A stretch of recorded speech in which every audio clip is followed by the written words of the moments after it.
Richard Wallace, founder and executive director of Equity and Transformation, or EAT, Chicago. EAT is an organization fighting for social and economic equity for Black workers in informal work and those who have been formally incarcerated. Wallace is also the board president at Working Family Solidarity. Prior to joining EAT Chicago, he worked with the Workers' Center for Racial Justice and the Chicago Workers Collaborative. My name is Richard Wallace. I'm the founding executive director of Equity and Transformation, also known as EAT. We're based in Chicago, Illinois. So being here at this conference on reparations, when you think about reparations, often we think about the state distributing resources in a way that tries to, at least in part, compensate for the harms, not only from slavery, but everything that has come after it. But it is a reliance on the state. And at your panel at this conference, you referred to freeing yourself from the idea of being dependent on the state. And I thought that was a unique take. Can you tell me more about that? Yeah, I think that take really came through my experience actually traveling to New Zealand and witnessing beneficiaries of reparations from the Crown. And those are the Māori, which are the indigenous people of New Zealand. And while I was there, some explicit, I think, notices were that they had turned away from the state. And they were, self-determination was like at the core of their work. And that drove them to do things like create alternatives and create interventions to save their people because that was their priority. Reparations were secondary to the saving of their people. And so that is what really drove me into thinking creatively about Chicago and what are the interventions that we have in place that are like committed to saving our people. What are the alternatives that are happening on the ground? And so for me, that's an away from, and also it's a joyful experience because it's like, oh, I can do this, or oh, we can do this.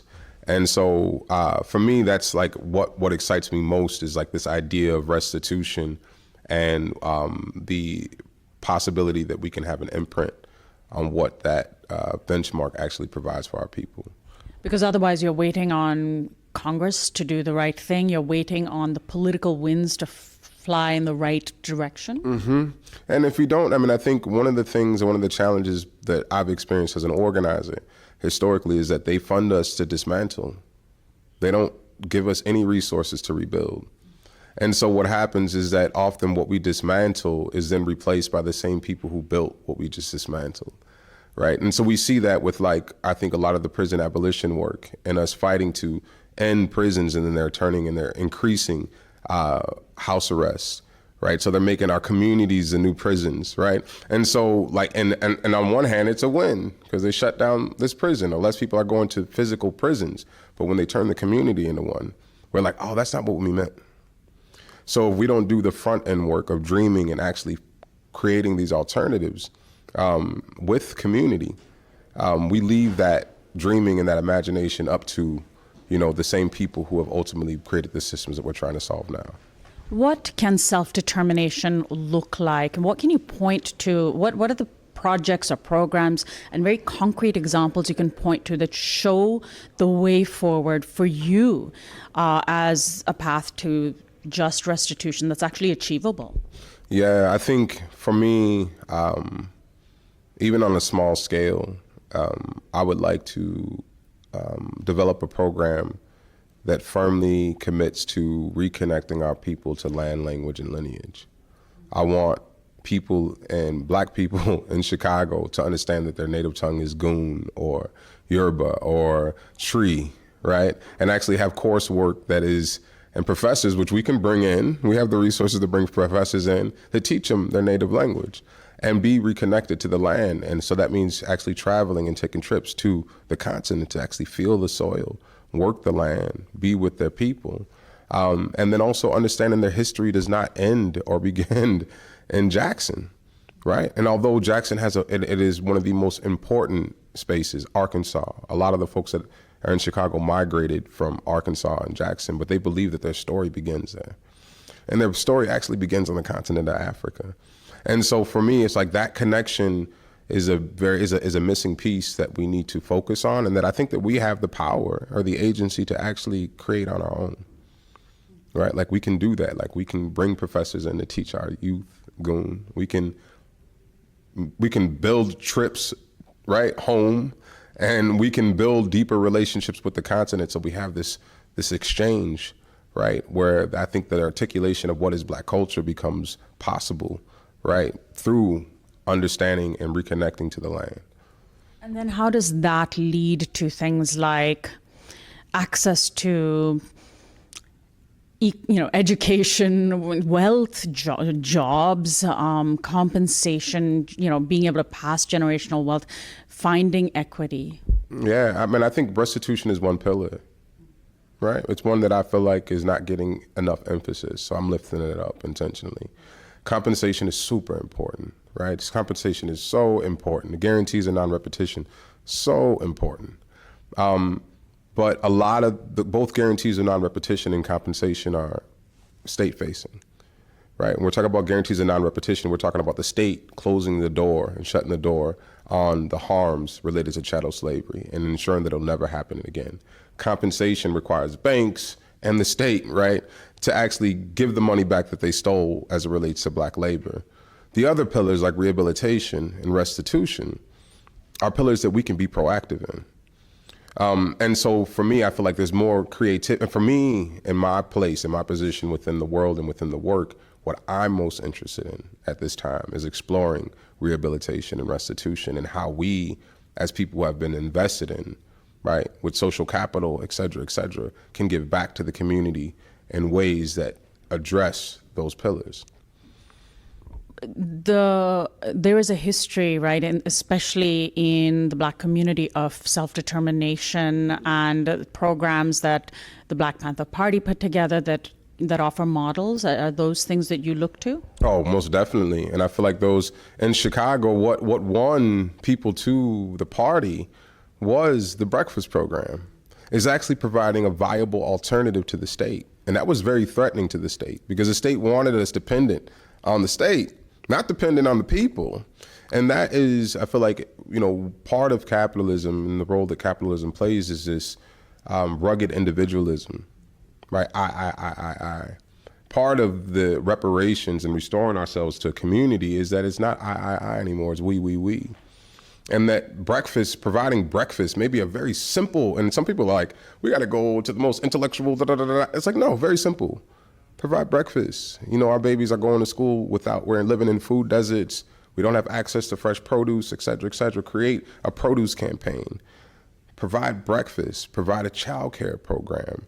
Very simple, right? It doesn't take a PhD to figure it out. And sometimes I think we overthink the simple.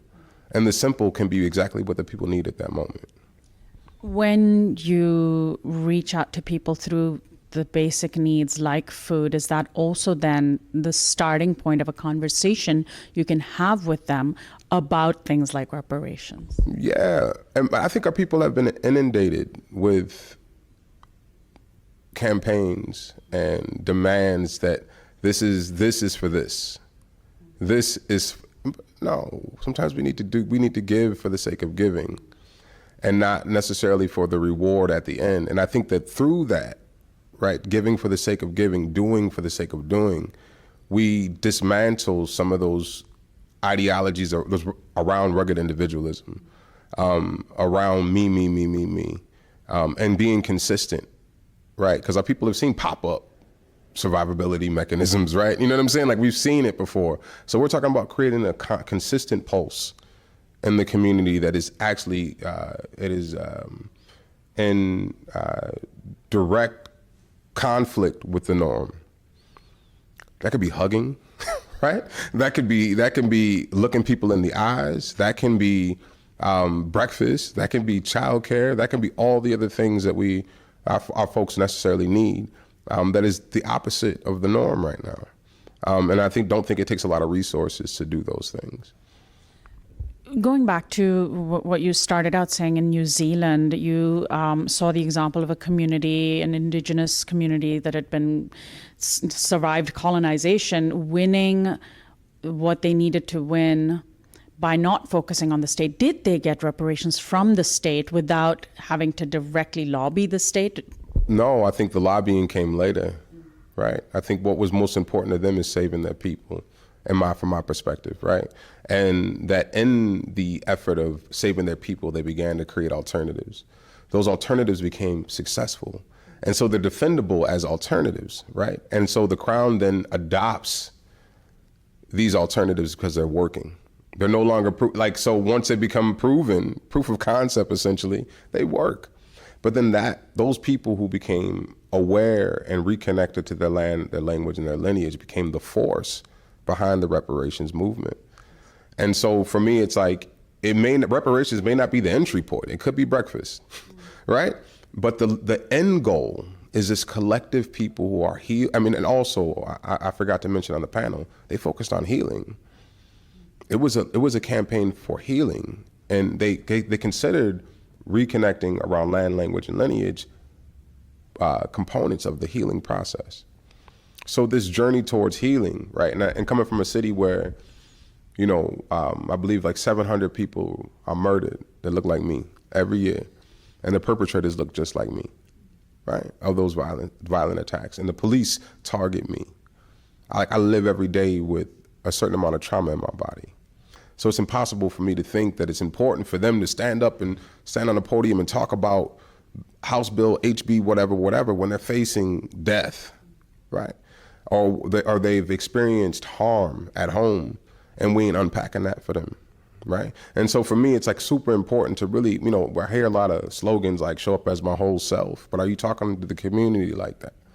Are you asking the community to show up for a campaign, right? And so for me, it's like less about the campaign. The campaign is just this, I think about it as the North Star. The entry point to the campaign can be anything, right? And we can create that anything, right? And so there's a lot of possibility in that for me. Is there something to be said for also a movement needing a diversity of tactics, needing that inside-outside strategy, needing the congressman on the inside, congressperson on the inside, the activist on the outside, those who are focused on the House bill, those who are focused on the mutual aid, and everything in between? Oh, most definitely. And I'm not a person that's opposed to policy. We have pushed forward and passed many policies in the state of Illinois. It was the witnessing our members show up to protest and to direct actions in the midst of suffering trauma around domestic violence and addiction, and we didn't have any resources to address that. And so you got people that are actually experiencing trauma, advocating for policy change, and there's no one who is focusing on them. And so for me, it was like, no, we need to do a little bit of both. I think it's a both and. We can still move policy, which is what we're going to do in Chicago. Shout out to the funders. We're going to move some policy. At the same time, we're going to move people. And so I think it's the both and the duality of organizing that is super important to kind of like get across in this message. It's like it's the both and. Like you are doing that work if you are providing childcare. You are doing that work if you're hugging, and you know what I mean? Like you're doing that work to dismantle, because that is, these are products of capitalism, right? Rugged individualism is a product of that, right? And so for us, the opposite, any activity that's in the opposite of it is actually part of the campaign. You know what I mean? Like it's part of the policy implementation. It's part of it.